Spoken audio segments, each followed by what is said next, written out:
Hello, so this is the second video of this week, week 15, and it is going to be the last one for this week and for this semester. So I'm going to finish this problem sets.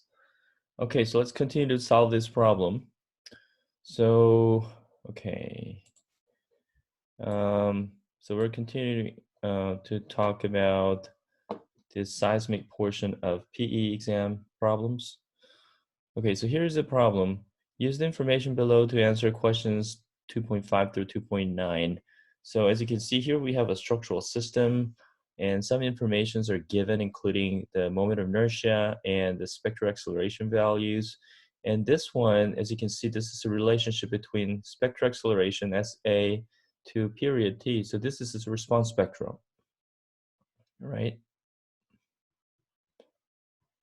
So this is a response spectrum. And we'd like to use this information, use this spectrum to solve these problems. So the first question is, what is the natural period T? So we have to see this structural system. The weight of this structure is 10 kips, and we have two columns, and those are going to be the most structural member to resist against the lateral movement. And the height of this column is 14 feet. The boundary conditions are different. Here we have rigid boundary condition. In this one, rigid and pin boundary condition. And depending on those boundary conditions, we have different expressions for stiffness, right? So K for column number 1, we have to use 12 EI over length, which is a height, cubic, while K2, because the boundary condition is now here, we have a pin support, it is equivalent to 3 EI over the height cubic. And these equations are available in the textbook, and we already covered in chapter 1. So when you calculate these K1 and K2, because these are parallel connection, right? So the total K, the stiffness of this entire structural system, will be just adding up these K1 and K2. So what is K1 and K2? So E, Young's modulus, is 29 times 10 to the 3, 29,000 KSI. I, for column number 1, it is 200 inch to the 4th. H, that is 14 feet. We have to convert everything into kips and inches. So this is going to be 40 times 12 and then cubic. So when you do that and simplify it, we have 14.68 kip per inches. And then do the same thing for K2, the stiffness for this column number 2 with a different boundary condition. So 3 times E, Young's modulus, 29,000, I, 400, and then H is going to be 14 times 12, so convert it into inches, and then cubic, I got 7.34. And the unit is kips per inch. So when you add them together, our entire stiffness is going to be 22.02. So period is actually 2 pi over omega n. And the reason that I'm calculating stiffness K is because I like to calculate omega n. Omega n, as you know, is equal to K over M. In this case, M is going to be this weight, 10 kips divided by 386.4, which is a gravity constant. So when you calculate those, omega n, calculate it and then plug it into this equation, you can have T. So I can directly calculate T. I got 0.22 second. So the answer is going to be C. So that's how we can calculate it. So what is the spectral acceleration SA? So this question is really easy if you have the right answer from the previous step, right? If you know your calculation of period is 0.22, just go directly to the response spectrum. Here we have 0.22 second, corresponding spectral acceleration is going to be 0.4 g, so the answer is going to be D. So those are two answers. I'm going to move on to the the next problem. Okay, so the next question is, what is the base shear? And then what is the maximum bending stress? What is the deflection delta to the design base shear? So to answer to these questions, we have to have an understanding about the basic structural dynamics. Okay, so the answer for spectral acceleration was 0.4 g, and the period was 0.22 second from the previous problem. Base shear V using the spectral acceleration is because we know F is equal to ma. M is a mass, and A is a spectral, the acceleration, right? So in our case, we are calculating base shear V, which is equivalent to the force, the lateral force, right? So the mass is going to be the mass itself of the structural system, in this case, W over G. So W was 10 kips, and then G is 386. And then acceleration here is going to be the spectral acceleration corresponding to the period. So this is 0.4 in G, so that G canceled out, and W is 10 kips. So 10 times 0.4 is going to be 4 kips. So the answer is D. Maximum bending stress, this is the equation for the bending stress, where we can say that sigma is equal to mc over I, that's the sigma max. So first of all, we have to find out the bending moment corresponding to this base shear. And then the C is going to be the maximum value of the distance from the central line, the neutral axis, to the outer edge of the member. And I is going to be the moment of inertia. So when I go back, oh, sorry, these S's are not the spectral acceleration. I said spectral accelerations are here. These S values are the, what is that? Section modulus, sorry. So this is the section modulus, which is I over C, okay? So with knowing that, and the question was asking, what is the maximum bending stress in column 2 due to the design base shear?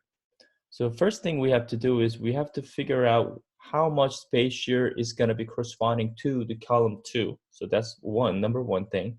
And then multiply by the height, 14 feet, so that we can have a corresponding moment at the corresponds to the column number 2. So remember this S2, the section modulus for column number 2 is 80 inch cubic. So, okay. So I over C, which is section modulus S, so that we can say that sigma max was equal to mc over I, because I over C is here. So that is equal to m over S. And S for column number 2 was 80 inch cubic. So we have to find out the corresponding moment for column number 2. To do that, this is going to be V number 2. So the base shear corresponds to the column number 2 times H, 14 feet, is going to be the moment. So how can we find out the V2? V2, simply we take the ratio between K2, so stiffness for column number 2, to the entire stiffness, sum of K's, and then multiply by V. So this is a ratio, the proportion corresponds to the column number 2, and then times the entire base shear, so that we can find out the portion of base shear for column number 2.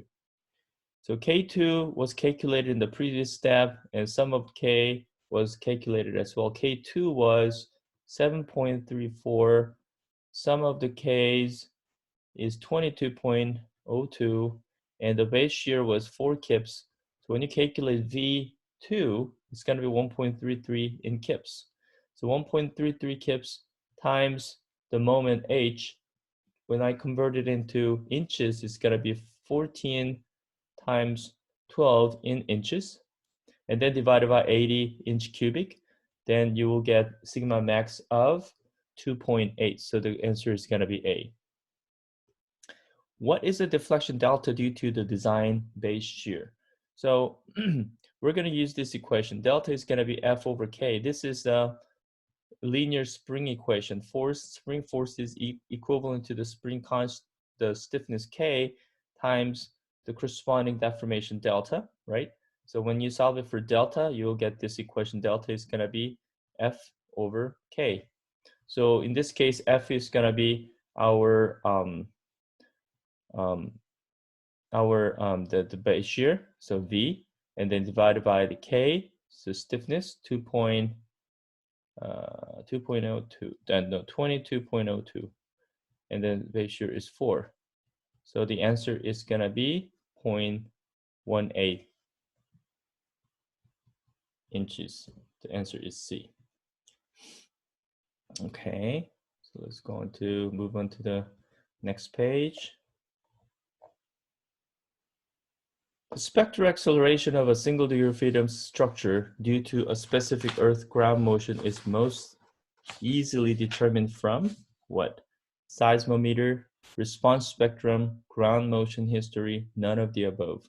So one of the main reasons that we developed the spectral acceleration, the response spectrum, is to find out the spectral acceleration of the structural system, and that structural system is equivalent to the single degree of freedom system. So this is definitely B. Seismometer, that we can measure the acceleration of the ground shaking.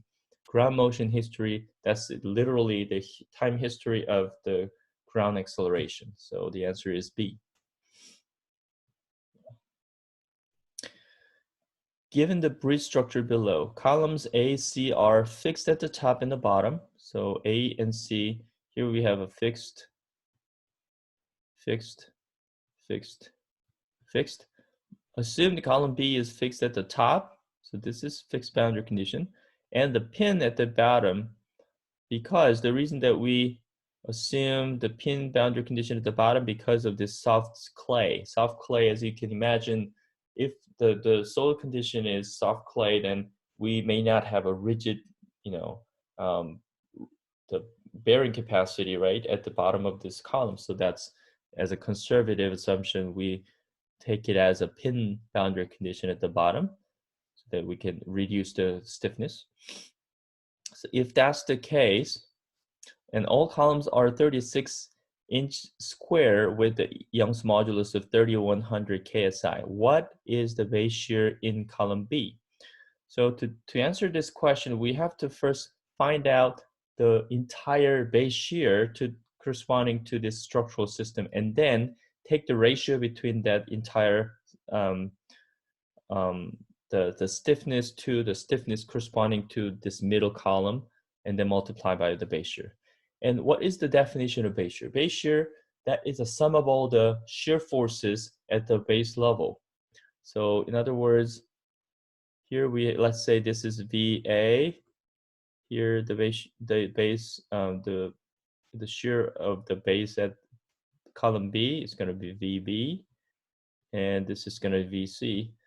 Sum of all these V's should be equal to base shear V, and that should be, when you think about the equilibrium, that should be equal to the 75 kips, because when you take the sum of all the forces in X direction, this is positive, all other three forces are going to be in the negative direction. So sum of VA, VB, VC should be equal to 75. So bottom line is this 75 kips will be same as the magnitude of the base shear. Okay, now the next step is, what is the stiffness of middle column KB? And then we also have to find out the K's for other two, so that we can figure out the sum of all the K's. And KA and KC should be equal to each other, because it has the same height and same boundary condition. So that we're going to use 12 EI over H cubic, which was the equation that we used in the previous example problem. And KB, because of this the soft clay, so I use a different, I draw it in a different location. So this is the bottom of B, right?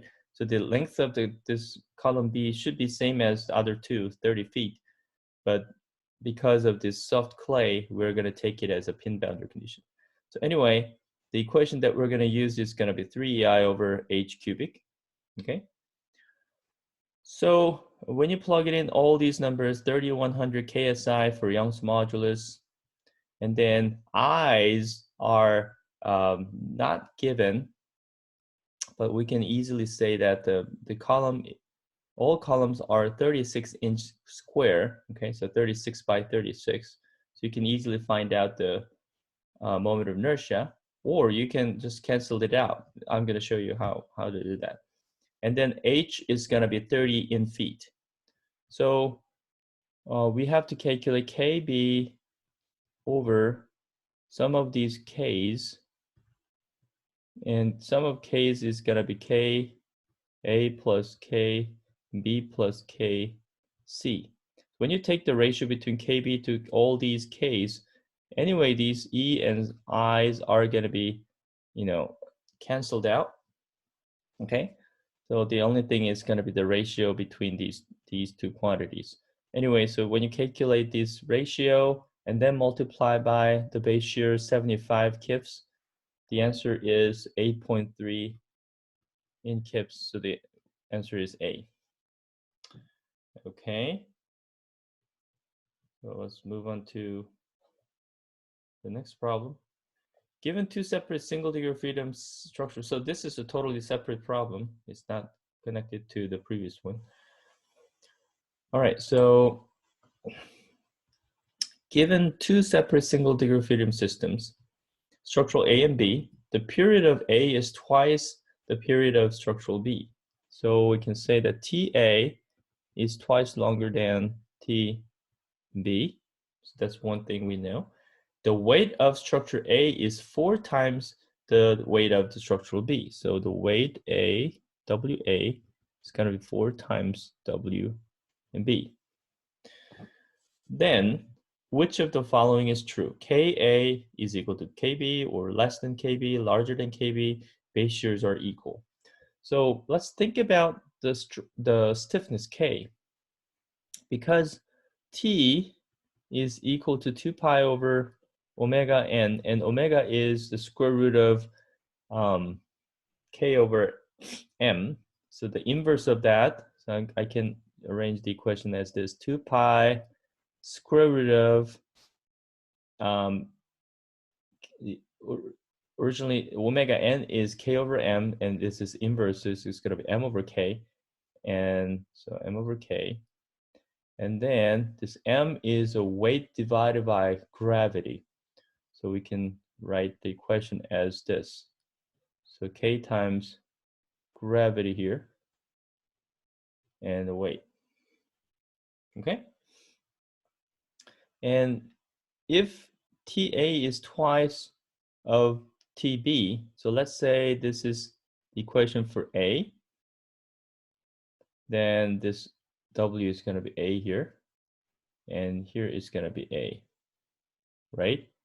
And TB is 2, and this is 2 times TB, so I can still equal to 2 times 2 pi WB over KB times G, right? Because this is the expression for T, and I use everything for B, and then multiply by 2, so it's going to be 2 times TB that is equal to TA, which is this.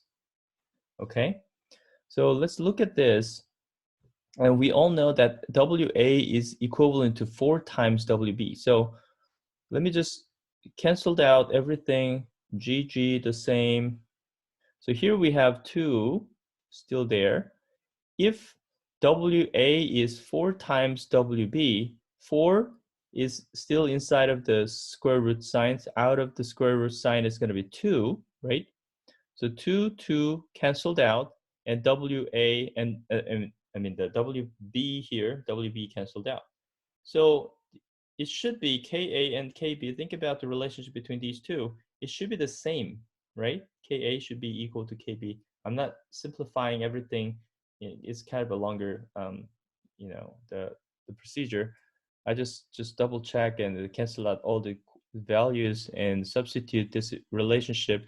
I realized that the Ka should be equal to Kb. So that's how we can solve this problem. So the answer is A. Okay. These two problems, I'm gonna skip it because this is pretty similar to the one that we had it before. So when you calculate the period, and then height are here. So we have a corresponding height, and then when you have a period, corresponding period, go to the response spectrum to figure out the spectral acceleration. So that's how we can solve this problem. And this one is similar too, so I'm going to skip it. Let's see, 21. So let me go on to 3.1.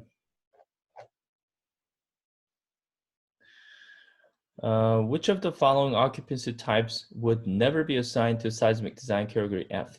So up to this problem, 2.21, it is all based on the structural dynamics, and we use a spectral acceleration response spectrum to answer those questions. From here, 3.1 through later, this is all about design code, right? So I posted all the information, the related information like ASCE 7 code and the IBC code. So we're going to look at those informations to answer these questions. So the question is, which of the following occupancy types would never be assigned to a seismic design category F? Okay, so to answer to this question, we have to have an understanding about the seismic design category. So I'm gonna open up those files. There we go.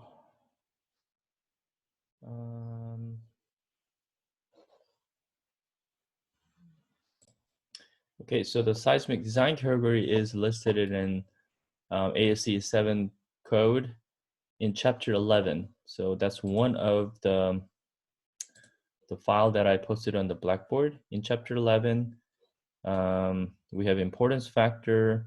We have 11.6. It is all about seismic design code. So risk category 1, 2, or 3 structures located where the map spectral response acceleration at 1 second, which is S1, which is greater than or equal to 0.75, shall be assigned to seismic design category E. Risk category 4 structures with the same condition, it is going to be assigned to seismic design category F. So this is one of the information regarding the seismic design category F. So in this case, we do not have that, but let's see.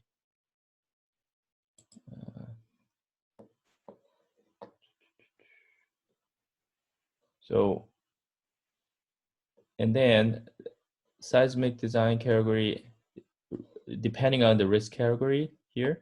So as you can see, A, B, C, D, A, C, D, E, D, D, and A, B, C, D, A, C, D, D, right? So even if you have really large spectral acceleration in terms of SDS or SD1, we cannot see E and F. E and F are kind of a special category. So the bottom line is, when your structure has a longer spectral, the higher spectral acceleration, higher than 0.75, okay, then depending on the risk category, if your building is assigned based on the risk category 1, 2, or 3, then it is going to special category E. If your risk category number 4 structures are located in that response acceleration parameter at 1 second S1, which is larger than 0.75, then it is going to be assigned as a seismic design category F. So when I summarize it, S1, if S1 is larger than or equal to 0.75, if your risk category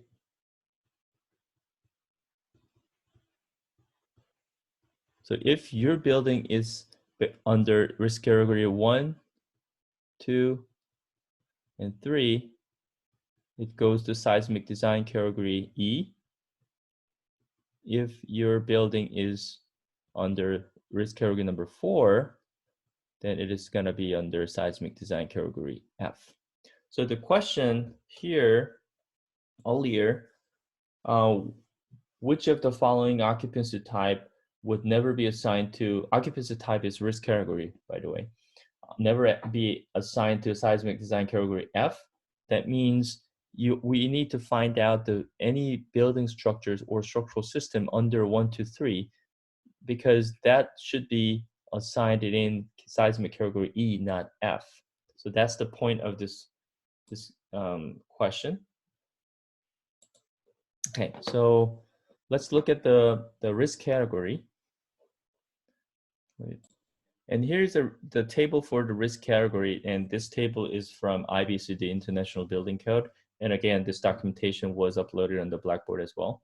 So we already talked about this risk category number 1, 2, 3, and 4, depending on the occupancy type and the usage of this building. So category number 1, agricultural facilities, certain temporary facilities, minor storage facilities, so that these structurals represent a low hazard to human life in the event of failure, right? And then category number 2 is kind of a vague, because categories 3 and 4 are specific, and everything else is going to be assigned into category 2. So look at the category 3 and 4. 3, the buildings and other structures that represent a substantial hazard to human life. So for example, buildings and other structure whose primary occupancy is public assembly with an occupant load greater than 300. Buildings and other structures containing elementary school, so these are the school buildings, the occupant load greater than 250. Buildings and other structures containing adult education facilities such as colleges and university, occupant load greater than 500, and so on. And then here we have any other occupancy with occupant load greater than 5,000. It's going to be under category number 3. Category number 4 is more kind of special and more important structural system. So for example, emergency treatment facility, emergency vehicle garage, police station, designated earthquake, hurricane, other emergency shelters, and emergency preparedness, communications and operation centers. And so these kind of buildings are too special, so that we're gonna take it as a risk category number 4, and then have a special category for seismic design as well. So let me go back to the problem. So which of the following occupancy type, which is a risk category, would never be assigned to seismic design category F? High-rise office building with occupant load larger than 5,000, fire station, emergency operations center, none of the above. What do you think? So as you can easily figure out that these two, fire station and emergency operation centers, are under risk category number 4. So if spectral acceleration at the 1 second period is larger than or equal to 0.75, then it is going to be assigned as seismic design category F, because it was under category number 4. But the first one, high-rise office building, there's no such the specific category. So the information, the important information is this: occupant load is larger than 5,000, and that was specified in, here we go, in the risk category table. So here, any other occupant with an occupancy with an occupant load greater than 5,000, it is going to be assigned under risk category number 3. So the answer is going to be A, because Other two, fire station emergency operation centers, are under category, risk category number 4, but the first one is under risk category number 3. What is the primary purpose for the seismic exempt provisions in IBC and ASC 7? A, to protect lives during an earthquake. B, to minimize architectural damage during a moderate earthquake. C, to minimize the structural damage during a strong earthquake. D, both B and C. Okay, so the primary, so the key word here is the primary purpose. Of course, we can minimize architectural damage during a moderate earthquake, and we can minimize the structural damage during a strong earthquake, and those can be one of the minor purpose of these seismic provisions, but the primary purpose of the seismic design code is to protect lives during an earthquake, which is a life safety level, performance level. So the answer should be A. Which of the following structures are exempt from the seismic requirements of the IBC and ASC 7? Okay, so an agricultural storage structure with only incidental human occupancy, nuclear reactor, highway bridge structures. Of course, these two have to have a special consideration, right? So it's not going to be exempt from the seismic requirement. And all of those should be, exempt. So the exempt is going to be the agricultural structure, storage structure with only incidental human occupancy. So the answer is going to be A. All right, so this is the end of the first set. I do have a second set, but I don't think we have enough time to go over all these problems. So what I'm going to do, I'd like to stop here, and then and this is the last lecture of this week and this semester. So I hope you enjoyed this course. And next week, because we will have a final exam, so next week by Monday, I'm gonna post another full review session via video, of course, and then upload it on the Blackboard and let you know. Okay, thank you and have a great weekend.